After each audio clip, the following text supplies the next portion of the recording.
Hello every one.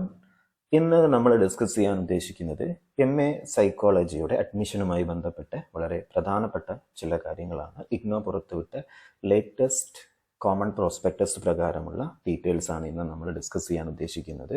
അപ്പോൾ നമുക്കറിയാം, ഇഗ്നോയുടെ ഏത് പ്രോഗ്രാമുകൾ എടുത്ത് നോക്കിയാലും നമുക്ക് കാണാൻ സാധിക്കും ഓരോ പ്രോഗ്രാമുകളും അറിയപ്പെടുന്നത് ഓരോ കോഡുകളിലായിട്ടാണ്. അപ്പം ഇവിടെ MA സൈക്കോളജിയുടെ പ്രോഗ്രാം കോഡ് എന്ന് പറയുന്നത് MAPC എന്നാണ്. ശ്രദ്ധിക്കുക, ഇഗ്നോ ഓഫർ ചെയ്യുന്ന ഓരോ പ്രോഗ്രാമുകളും അറിയപ്പെടുന്നത് ഓരോ കോഡുകളിലായിട്ടാണ്.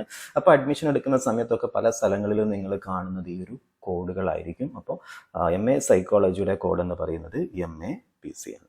മറ്റൊരു കാര്യം നമുക്ക് അറിഞ്ഞിരിക്കേണ്ട ഒരു കാര്യമാണ് എലിജിബിലിറ്റി. ഇഗ്നോ കാൻഡിഡേറ്റിന്റെ ഭാഗത്തു നിന്നും ആവശ്യപ്പെടുന്ന എലിജിബിലിറ്റി എന്ന് പറയുന്നത് bachelor's degree in any subject, അല്ലെ ഏതെങ്കിലും ഒരു ഡിഗ്രിയാണ് ഇഗ്നോ MA സൈക്കോളജിക്ക് വേണ്ടി ആവശ്യപ്പെടുന്നത്. ഇവിടെ ശ്രദ്ധിക്കേണ്ട ഒരു കാര്യം, ഇഗ്നോ റെക്കഗ്നൈസ്ഡ് ആയിട്ടുള്ള യൂണിവേഴ്സിറ്റീസിൽ നിന്നായിരിക്കണം നമ്മൾ ആ ഒരു ഡിഗ്രി എടുക്കുന്നത്. പിന്നെ മറ്റൊരു വളരെ പ്രധാനപ്പെട്ട കാര്യം മീഡിയം ഓഫ് ഇൻസ്ട്രക്ഷൻ ആണ്. ഇവിടെ മീഡിയം ഓഫ് ഇൻസ്ട്രക്ഷൻ എന്ന് പറയുന്നത് ഇംഗ്ലീഷ് മാത്രമാണ്. അപ്പോൾ എക്സാം എഴുതുന്നതും അതുപോലെ തന്നെ സ്റ്റഡി മെറ്റീരിയൽസ് എല്ലാം തന്നെ ഇഗ്നോ ഓഫർ ചെയ്യുന്നത് ഇംഗ്ലീഷ് ലാംഗ്വേജിലൂടെ ആയിരിക്കണം. നമ്മൾ UG കോഴ്സുകളെ നമ്മൾ കൺസിഡർ ചെയ്യുന്ന സമയത്ത് ലാംഗ്വേജ് പ്രോഗ്രാമുകൾ ഒഴികെ മറ്റു മെജോറിറ്റി പ്രോഗ്രാമുകളും നമുക്ക് 2 ലാംഗ്വേജുകൾ ഉപയോഗിച്ച് എഴുതാനുള്ള ഓപ്ഷൻസ് ഉണ്ടായിരുന്നു, ഇംഗ്ലീഷ് ആൻഡ് ഹിന്ദി. എന്നാൽ ഇവിടെ MA സൈക്കോളജി ഇഗ്നോ ആവശ്യപ്പെടുന്നത് ഒരേ ഒരു മീഡിയം ഓഫ് ഇൻസ്ട്രക്ഷൻ ആണ്. എക്സാംസും അസൈൻമെൻറ്റ്സും മറ്റു കാര്യങ്ങളെല്ലാം തന്നെ നിങ്ങൾക്ക് സബ്മിറ്റ് ചെയ്യാൻ സാധിക്കുന്നത് ഇംഗ്ലീഷ് ലാംഗ്വേജിലൂടെ മാത്രമായിരിക്കും. മറ്റൊന്ന് പ്രോഗ്രാം ഡ്യൂറേഷൻ ആണ്. പ്രോഗ്രാം ഡ്യൂറേഷൻ എന്ന് പറയുന്നത് മിനിമം ഡ്യൂറേഷൻ 2 years ആണ്. അത് നമുക്ക് എക്സ്റ്റെൻഡ് ചെയ്യാൻ സാധിക്കും 4 വർഷം വരെ.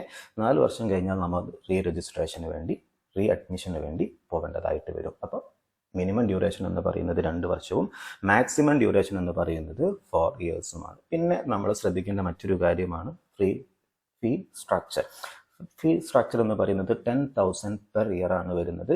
അപ്പം PG കോഴ്സുകളാവുന്ന സമയത്ത് 2 വർഷത്തേക്ക് 20,000 rupees ആണ്. അപ്പോൾ ഈ ഒരു കോഴ്സ് ഫീസ് കൂടാതെ തന്നെ നിങ്ങൾ അഡ്മിഷൻ്റെ സമയത്ത് അടയ്ക്കേണ്ട 2 ഫീസുകളാണ് registration fee and university development fee. അപ്പോൾ ഈ രജിസ്ട്രേഷൻ ഫീസും യൂണിവേഴ്സിറ്റി ഡെവലപ്മെൻറ്റ് ഫീസും നിങ്ങൾ അഡ്മിഷൻ എടുക്കുന്ന ഫസ്റ്റ് ടൈം അടയ്ക്കേണ്ട ഫീസാണ്.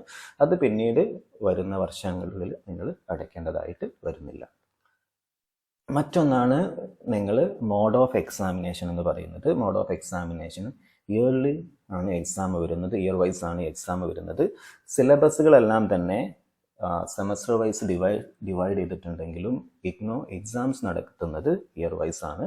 അപ്പം ആ ഒരു കാര്യവും പ്രത്യേകം ശ്രദ്ധിക്കുക. മറ്റൊന്ന് ഇഗ്നോ അഡ്മിഷൻ സൈക്കിൾ എന്ന് പറയുന്നത് ജാനുവരി ആൻഡ് ജൂലൈ ആണ്. എന്ന് പറഞ്ഞാൽ ഇഗ്നോ അഡ്മിഷൻ 2 സെഷനുകളായിട്ടാണ് വർഷങ്ങളിൽ എടുക്കുന്നത്, ജാനുവരിയിലും മറ്റൊന്ന് ജൂലൈയിലും. അപ്പം ശ്രദ്ധിക്കുക, ഇഗ്നോ അഡ്മിഷൻ നിങ്ങൾക്ക് വർഷത്തിൽ 2 തവണ എടുക്കാൻ സാധിക്കുന്നതാണ്, ജാനുവരി ആൻഡ് ജൂലൈ. അപ്പം ഇത്രയാണ് ഇഗ്നോ MA സൈക്കോളജിയുമായി നിങ്ങൾ അറിഞ്ഞിരിക്കേണ്ട വളരെ പ്രധാനപ്പെട്ട കാര്യങ്ങൾ. Anyway, now let me stop here. Have a nice day.